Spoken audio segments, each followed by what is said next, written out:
Surprise হচ্ছে এটা শান্তনুর আজকে গিফটের থেকেও বড় সারপ্রাইজ এটা। মাটন এনেছি আমি কিনে, তো আমি চেষ্টা করছি রান্না করা। কখনো কোনো ব্যথা পেলে এই পাশে ধেয়ে তেল ছেড়ে দিয়েছে, মাংস একদম কমপ্লিট।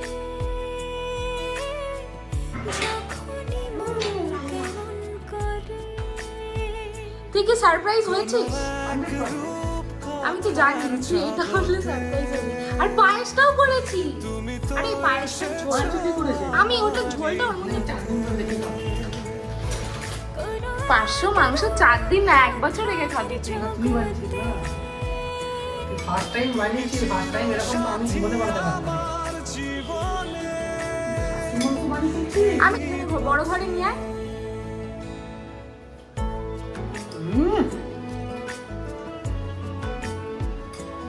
কর